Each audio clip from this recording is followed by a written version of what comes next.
우리가 올 한 해 에베소서를 나누고 이제 정리를 하고 있습니다. 다시금 기억을 하면 에베소서는 총 6장으로 되어 있습니다. 그리고 크게 보면 두 가지 주제를 가지고 있다 하였는데요. 지난주에 첫 번째 주제에 대해서 나누었어요. 우리가 그리스도 안에서 어떠한 복을 받았는가, 삼위일체 하나님의 신령한 복을 받았다 나누었어요. 그죠? 여러분 기억하십니까? 성부 하나님은 창세 전부터 우리의 구원을 계획하사 예정하셨습니다. 그리고 성자 예수님께서 십자가에서 우리 죄를 속량하시고 이 구원의 일을 다 이루셨어요. 그리고 성령 하나님은 우리 안에 거하사 인치시고 보증하심으로 이 구원이 내 것이 되게 하십니다. 하나님의 자녀가 되게 하신다는 거예요. 우리가 어떠한 복을 받았는가, 어떠한 존재가 되었는가, 우리가 이 에베소서를 통해서 보았다는 거예요. 이전에 우리는 허물과 죄로 죽었던 자예요.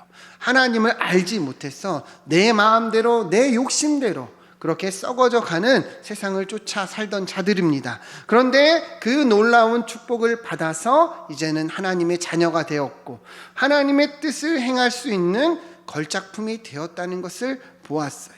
여러분, 내가 받은 진정한 축복이 무엇인가? 하나님이 우리에게 어떤 신령한 복을 주셨는가? 우리가 바로 알고 또 그렇게 행하기를 축원드립니다. 내가 받은 축복이 무엇인지 알면 우리가 그 은혜로 살아갈 수 있는 거예요. 여러분, 이 에베소서의 말씀을 마음에 새길 수 있기를 소망합니다. 오늘은 두 번째, 이제 후반부의 주제예요. 에베소서 4장에서 6장의 내용으로, 그래서 이러한 축복을 받은 우리는 어떻게 살아가야 하는가예요. 실천적인 주제를 이야기합니다. 여러분과 제가 하나님의 놀라운 축복을 받았죠. 그죠? 하나님의 자녀가 되었죠. 그죠? 그럼 이제 어떻게 살아야 하는가예요. 어떻게 살아가야 하는가? 우리가 오늘 다시금 기억하며 이 말씀을 정리하면 좋겠습니다. 우리가 읽었던 이 본문 말씀 다시 띄워주시면 4장 1절 보면 바울이 이렇게 얘기합니다. 그러므로 주 안에서 갇힌 내가 너희를 권하노니 너희가 부르심을 받은 일에 합당하게 행하여, 이렇게 얘기합니다. 너희에게 권하노니 너희가 부르심을 받은 일에 합당하게 행하라. 이제는 뭐예요? 하나님의 자녀가 되었잖아요. 그죠? 그러한 축복을 받았죠. 그러한 부르심을 받았어요? 안 받았어요? 받았잖아요. 여러분과 제가 받았어요. 여러분 인정하십니까? 믿으십니까? 그러면 이제는 합당하게 행하라는 거예요. 여러분이 하나님의 자녀가 되었다면, 정말 그것을 믿으신다면 합당하게 행하라는 거예요. 2절을 보면 어떻게 행해야 되는가? 모든 겸손과 온유로 하고 오래 참음으로 사랑 가운데 서로 뭐하라 얘기합니까? 용납하라는 거예요. 여러분과 제가 하나님의 자녀가 되었으면 서로 뭐 해야 되는 거예요?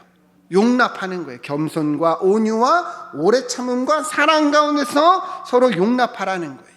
여러분, 용납이 무엇입니까? 용납은 용서하는 것과 다르다 그랬죠. 용납은요, 너그러운 마음, 넓은 마음으로 다른 사람, 상대방의 행동과 모든 말들을 받아주는 거예요. 수용해 주는 거예요. 여러분, 우리가 같이 함께 신앙생활 하다 보면 때로는 오해가 있고 때로는 부딪히는 일들이 있어요, 없어요? 있죠. 우리는 서로 다르기 때문에 생각하는 것도 다르고 말하는 것도 달라요. 그래서 오해도 생기고 미움도 시기도 다툼도 일어날 때가 있다는 거예요. 그러나 이럴 때 우리는 어떻게 서로를 대해야 하는 거예요? 서로 용납해야 된다는 거예요. 겸손함으로, 온유함으로 그렇게 서로를 용납하는 것이 하나님의 자녀로서 마땅한 모습이라는 거예요. 왜 우리가 용납해야 되는가? 3절을 보면 이렇게 얘기합니다. 평안에 매는 줄로 성령이 하나 되게 하신 것을 힘써 지키라. 여러분, 우리가 하나 된 것, 다시 말하면 부르신 것은 누가 하신 거예요? 성령께서. 여러분, 우리가 이 광성교회, 빗소리 광성교회 안에서 모였어요. 그죠? 하나님을 함께 예배합니다. 이 하나 되게 하신 것을 누가 하신 거예요?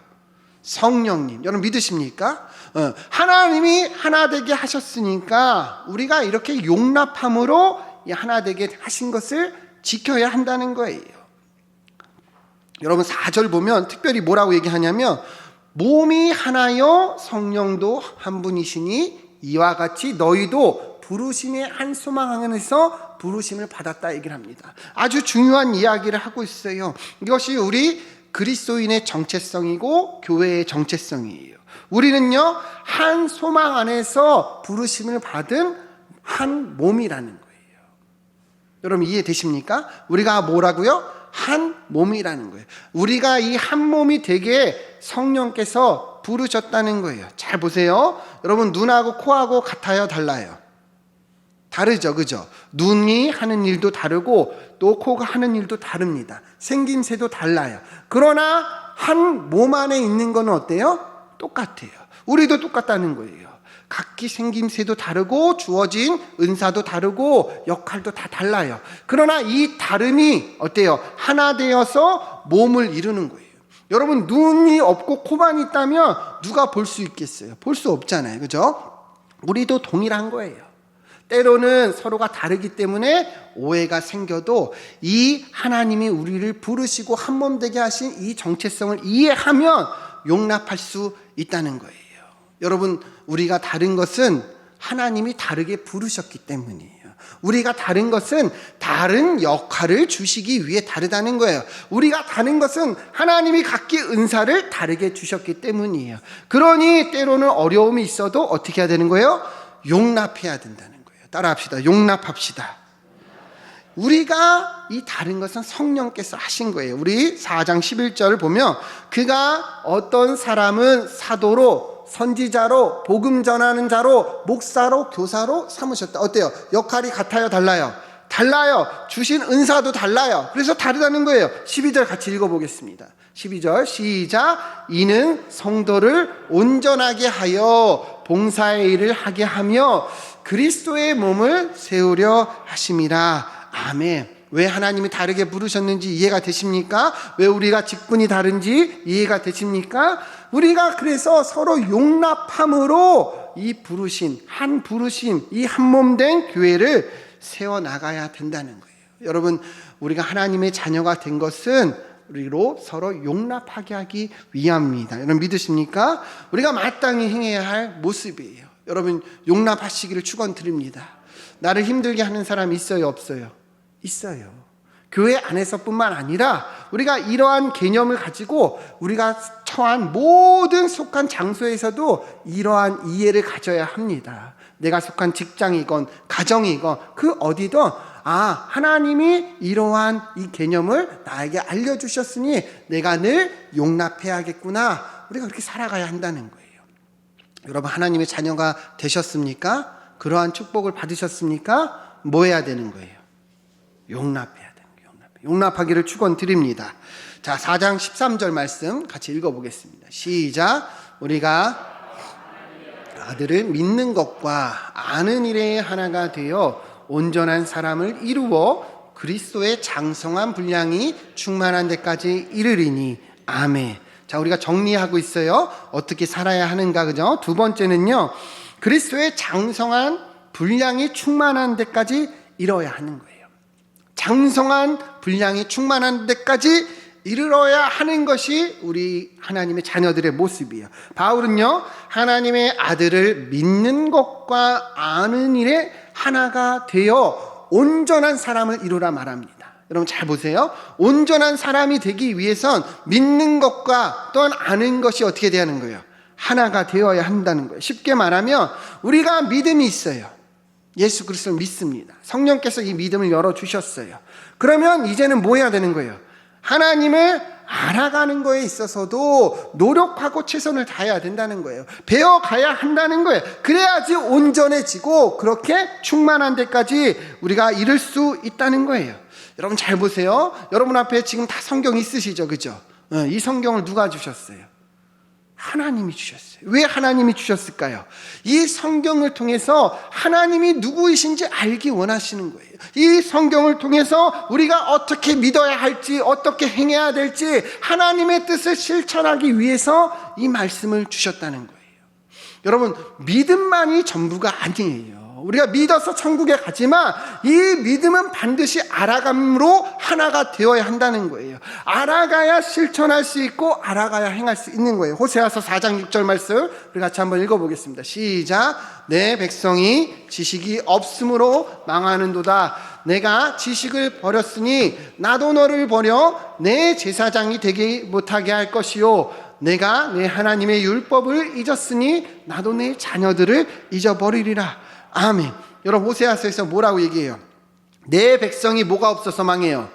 지식. 이 지식이 어떤 지식이에요? 세상의 지식입니까? 아니죠. 하나님을 향한 지식이에요. 하나님에 대한 지식이에요. 다시 말하면 이 말씀이 성경을 이야기하는 거예요. 이스라엘이 망한 거는 다른 이유가 아닙니다. 하나님을 아는 지식이 없었기 때문이라는 거예요. 여러분, 우리도 똑같아요. 하나님은 우리를 하나님의 자녀 삼아 주셨습니다. 그죠? 그런데 하나님을 알아가고 있느냐예요. 하나님을 알고 있느냐예요. 그렇게 알아가지 못하면, 하나님을 알지 못하면 여전히 우리는 내 마음대로 내가 원하는 대로 행할 수밖에 없어요. 왜 이스라엘이 망했어요? 하나님을 알지 못했기 때문에. 우리도 하나님을 알지 못하면 어떻게 될까요?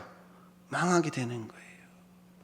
물론 우리 안에 이미 성령께서 거하시기 때문에 이스라엘 백성처럼 망하진 않아요. 그러나 얻어맞고 그리고 혼나고 그러면서 하나님이 또 바른 길로 인도하시겠죠. 그러나 중요한 것은 빨리 알고 빨리 닮아가면 우리 삶에 하나님의 뜻이 이루어질 수 있다는 거예요. 우리 4장 14절 15절 다시 보면, 이는 우리가 이제부터 어린아이가 되지 아니하여 사람의 속임수와 간사한 유혹에 빠져 온갖 교훈의 풍조에 밀려 요동하지 않게 하려 함이라. 이 무슨 말이에요? 14절 다시 띄워주시면, 왜 하나님을 알아가야 되는가? 이처럼 어린아이가 되지 않게 하기 위해서, 어떤 속임수나 유혹에 빠지지 않게 하기 위해서 알아가야 한다는 거예요. 우리가 영적 전쟁이 있다가 나누겠지만 계속 사탄은 미혹하고 사탄은 우리를 넘어뜨리려 합니다. 여러분, 이것에서 이길 수 있는 비결은 하나님을 알아가고 닮아가는 것밖에 없다는 거예요. 여러분, 우리가 하나님의 자녀라면 어떻게 해야 되는 거예요? 주님을 알아가는 것에 믿는 것과 하나가 되어야 된다는 거예요. 15절 다시 한번 읽어보겠습니다. 시작. 오직 사랑 안에서 참된 것을 하여 범사에 그에게까지 자랄지라. 그는 머리니 곧 그리스도라. 아멘. 바울이 다시 강조하죠. 그에게까지 자라가라는 거예요. 여러분이 하나님의 자녀라면요, 자라가야 된다는 거예요. 성장해야 되는 거예요. 하나님을 아는 것, 이 말씀을 아는 것에서 계속 자라가라는 거예요. 바울이 뭐라 그래요? 그 예수 그리스도까지 자라가래요. 우리가 자라갈 수 있어요, 없어요? 없죠, 그죠? 근데 왜 이렇게 얘기할까요?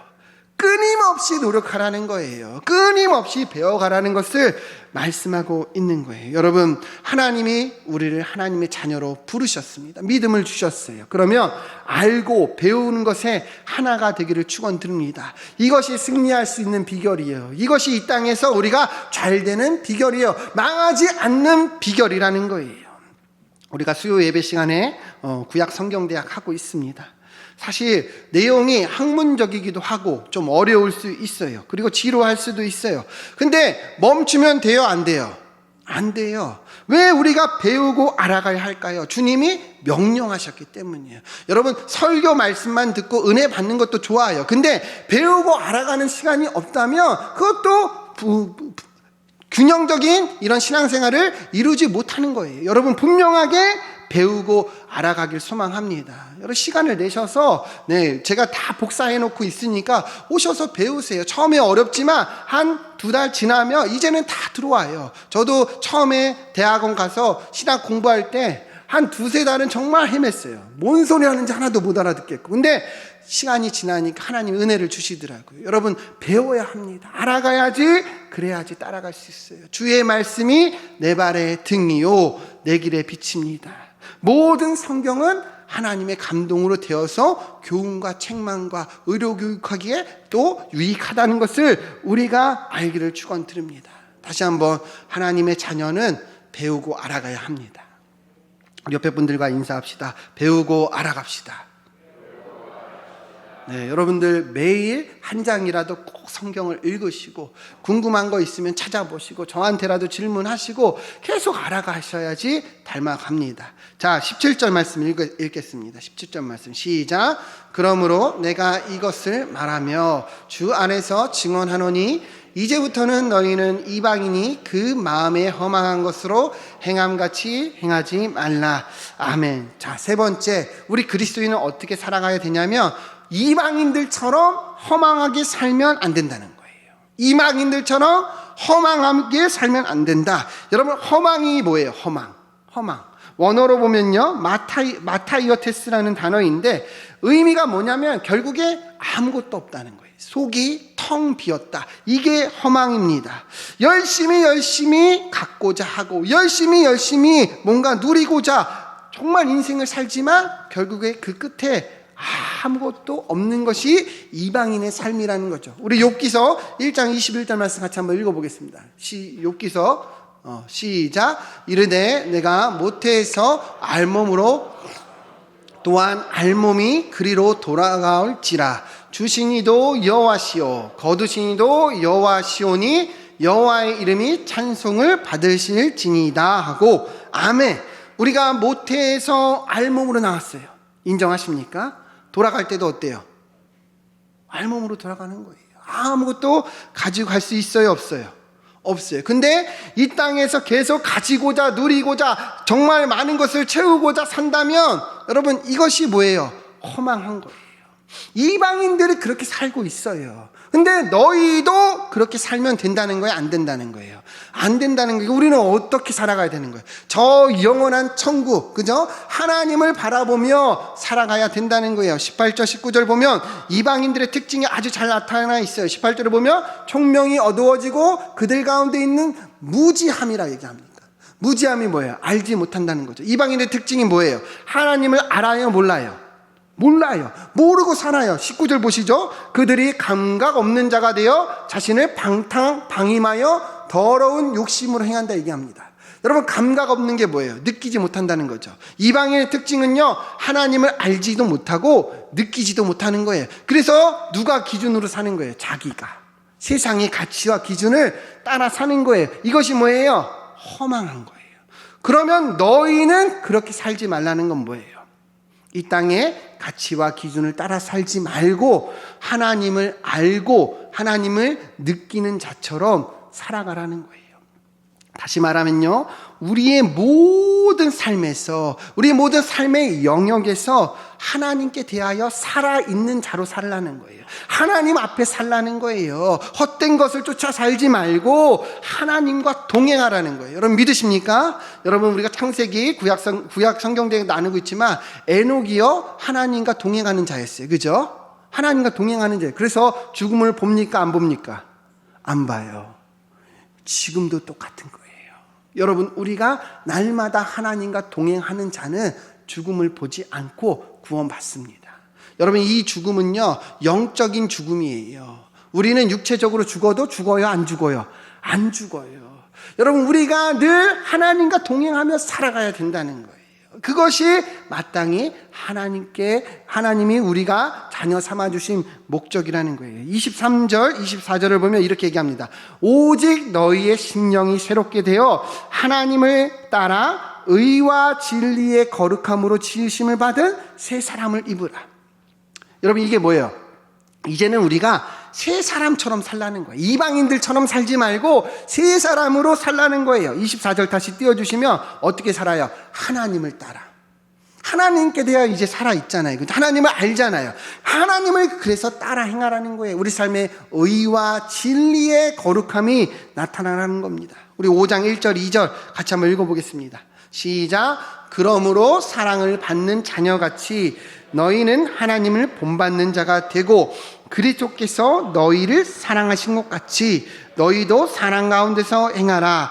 그는 우리를 위하여 자신을 버리사 향기로운 제물과 희생제물로 하나님께 드리셨느니라. 아멘. 결국에 새 사람, 이방인들처럼 살지 않고 하나님의 자녀답게 사는 것은 뭐냐면 사랑을 행하는 자예요. 우리의 삶에 사랑을 실천하는 거예요. 그것이 하나님을 본받는 자라는 거예요. 여러분, 우리가 사랑할 수 있는 이유와 근거가 있어요, 없어요? 있어요. 여러분과 제가 먼저 그 사랑 입었잖아요. 주님이 죽기까지 우리를 사랑하셨으니 우리도 사랑해야 되는 거예요. 앞서 우리가 용납하라 했죠? 용납하는 것 넘어서서 사랑해야 되는 거예요. 이게 새 사람이요, 하나님을 알고 느끼고 살아있는 자라는 거예요. 여러분, 이러한 삶이 되기를 축원드립니다. 하나님이 우리를 자녀 삼아 주셨어요. 새 사람이 되게 하셨어요. 하나님을 알고 느낍니다. 그죠? 그러니 사랑해야 하는 거예요. 그것이 이 땅의 허무함이 아니라 저 영원한 천국을 바라보는 자들의 삶이라는 거예요. 한번 따라합시다. 사랑합시다. 사랑합시다. 네, 이것이 우리가 행해야 될 모습입니다. 18절 말씀 읽어보겠습니다. 시작. 술 취하지 말라. 이는 방탕한 것이니 오직 성령으로 충만함을 받으라. 아멘. 자, 네 번째, 우리가 어떻게 살아가야 하는가? 성령의 충만함으로 살아가야 합니다. 18절을 보면 바울은 술 취하지 말라, 이는 방탕한 것이라 얘기하면서 이 대조에서 성령의 충만함을 얘기해요. 여러분, 술에 취한다는 것은 어떤 의미예요? 술의 지배를 받는 거죠. 그죠? 그래서 어때요? 술 취하면 주사가 나타났고, 이게 술 기운에 여러 가지 일들이 나타나죠. 이와 비슷한 것처럼 하나님은요, 우리가 성령의 지배를 받으라 말하는 거예요. 성령의 다스림을 받으라, 성령의 충만함을 받으며 살 때 우리의 삶에 성령의 일들이 나타난다는 거죠. 갈라디아서 5장 22절 23절 보면 오직 성령의 열매는 사랑과 희락과 화평과 오래 참음과 자비와 영성과 충성과 온유와 절제니 이 같은 법을 금지할 법이 없느니라 분명하게 얘기합니다. 우리가 성령의 충만함으로 살며 이러한 열매가 나타난다는 거예요. 여러분, 우리가 하나님의 자녀로서 어떻게 살아가야 되는 거예요? 성령의 충만함으로. 그 성령의 충만함은 무엇이냐? 골로새서 3장 16절 같이 한번 읽어보겠습니다. 시작. 그리스도의 말씀이 너희 속에 풍성히 거하여 모든 지혜로 피차 가르치며 권면하고 시와 찬송과 신령한 노래를 부르며 감사하는 마음으로 하나님을 찬양하고. 아멘. 이 골로새서 3장 말씀이 이 에베소서의 말씀과 병행을 이루는 거예요. 다시 말하면 바울이 똑같은 의미로 기록했어요. 성령의 충만은요, 뭐냐? 주님의 말씀이 너희 속에 풍성히 거하는 거예요. 여러분, 말씀이 곧 누구예요? 하나님이에요. 말씀이 곧 하나님이에요. 태초에 말씀이 계시니라. 이 말씀이 하나님과 함께 계셨으니 이 말씀이 곧 하나님이에요. 말씀이 우리 안에 충만히 거하는 것이 바로 성령 충만입니다. 여러분, 믿으십니까? 말씀이 우리 안에 충만히 거하여 우리가 살아가는 것이 하나님과 동행이에요. 여러분, 우리는 이 말씀으로 하나님과 동행할 수 있고, 이 말씀이 우리 삶에 충만할 때 성령의 충만함을 나타낼 수가 있는 거예요. 그래서 이러한 열매를 맺을 수 있고 이러한 삶이 나타날 수 있다는 거예요. 여러분, 성령 충만한 삶이 되기를 소망합니다. 그리스도인은요, 내가 주인 되어 사는 것이 아니에요. 내 생각대로, 내 기준대로 사는 것이 아니에요. 이러한 말씀으로, 이러한 성령의 충만함으로 따라 살고 구하고 사는 자들이에요. 그러할 때 우리 삶에 이러한 열매들이 나타나는 거예요. 사랑과 희락과 화평과 오래 참음과 이러한 성령의 열매들이 저절로 나타난다는 거예요. 여러분, 이러한 삶이 되기를 축원드립니다. 하나님의 자녀는 이렇게 사는 거예요. 자, 5장 33절 읽어보겠습니다. 시작. 그러나 너희도 각각 자기의 아내 사랑하기를 자신같이 하고 아내도 자기 남편을 존경하라. 아멘. 자, 이제 바울이 이야기하는 것은 관계예요. 남편과 아내. 아내는 남편을 존경하고 남편은 아내를 뭐 해야 돼요? 사랑해야 합니다. 여러분, 그러한 삶이 되길 소망합니다. 하나님이 남편을 가장으로 세우셨기 때문에 그 권위에 우리가 존경하는 거예요. 예수 그리스도께서 우리를 사랑하신 것처럼 남편도 아내를 뭐 해야 되는 거예요? 사랑해야 돼요. 그게 바로 주신 직무요 책임이라는 거예요. 6장 1절 말씀 읽어보겠습니다. 시작. 자녀들아, 주 안에서 너희 부모에게 순종하라. 이것이 옳으니라. 아멘. 이제 자녀와 부모와 자녀에게도 얘기하죠. 자녀는 반드시 부모에게 어떻게 해야 돼요? 순종해야 됩니다. 나이가 들곤 더 많은 것을 배우고 똑똑해도 부모를 순종해야 되는 거예요. 부모를 공경하고 순종할 때 하나님은 너가 잘되고 장수하리라 분명하게 말씀하셨어요. 여러분, 자녀는 부모를 뭐 해야 되는 거예요? 순종해야 돼요. 우리가 하나님의 자녀라면 마땅히 그렇게 살아야 되는 거예요. 4절 말씀 보면 또 아비들아 너희 자녀를 노엽게 하지 말고 주의 교훈과 훈계로 양육하라 말합니다. 부모도 어떻게 해야 돼요? 자녀를 노엽게 하면 안 되네요. 노엽게 하는 게 뭐예요? 인격적으로 존중하지 않고 화를 나게 하고 그렇게 하는 것이 옳지 않다는 거예요. 부모라고 해도 자녀의 이 인격을 존중하고 바르게 말씀으로 양육해야 된다는 것입니다. 자, 5절 말씀 보면 이제는 상전과 종에 대해서 얘기합니다. 종들아 두려워하고 떨며 성실한 마음으로 육체의 상전에게 순종하기를 그리스도께 하라. 여러분, 종은요 반드시 상전에게 이 순종해야 합니다. 늘 눈가림하지 않고 자기의 주어진 자리에 최선을 다해야 돼요. 왜요? 하나님께서 모든 권세를 주셨기 때문이에요. 우리의 일터에서도 똑같다 얘기했죠. 그죠?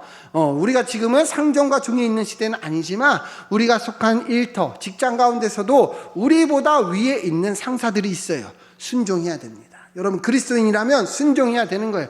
지가 뭔데 나한테 이렇게 얘기해. 위에 있으면 다야? 월급 이만큼 주고 나한테 이렇게 할 수 있어? 아니라는 거예요, 여러분. 내가 그럼 그만두면 되지. 아니라는 거예요. 하나님은요, 우리가 어떤 자리에 있든지 최선을 다해서 하나님께 하듯 순종하기를 원하신다는 거예요. 여러분, 믿으십니까? 누구한테 하듯? 하나님께, 그리스도께 하듯 여러분 최선을 다하길 소망합니다. 우리의 주어진 자리는 다 하나님 아래에 있는 거예요. 자, 9절 보면 상전들에게도 얘기하죠. 너희도 그들에게 이와 같이 하라는 거예요. 이 종이 상전을 섬기듯이 상전도 종을 섬겨야 된다는 거예요.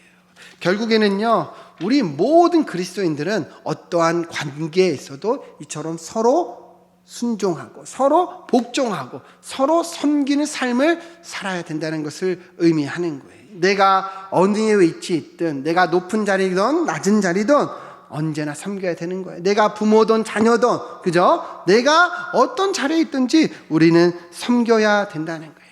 사랑하는 여러분, 하나님이 우리를 하나님의 자녀로 부르신 것은 이러한 삶을 살기 위해서입니다. 여러분, 섬기는 삶이 되길 소망합니다.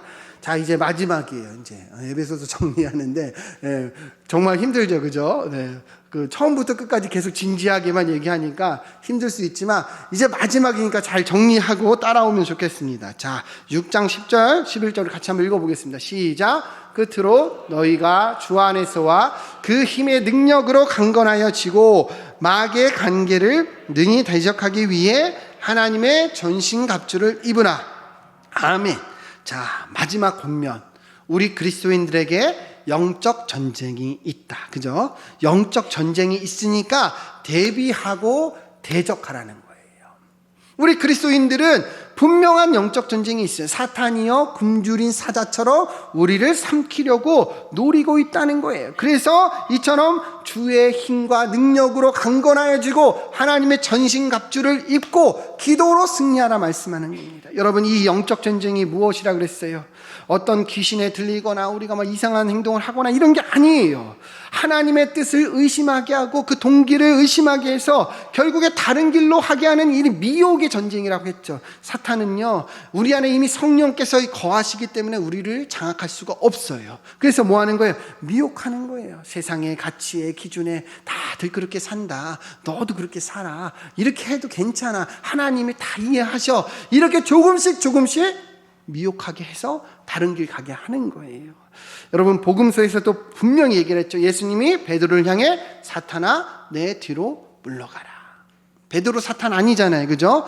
베드로가 행하고자 하는 것이 그처럼 사탄이 미혹한 모습이라는 거예요. 하나님의 일보다 사람의 일을 바라보게 하고 하나님의 말씀이 들리고 따라가는 것이 아니라 세상의 가치와 기준이 들리고 보이고 그거 따라가게 한다는 거예요.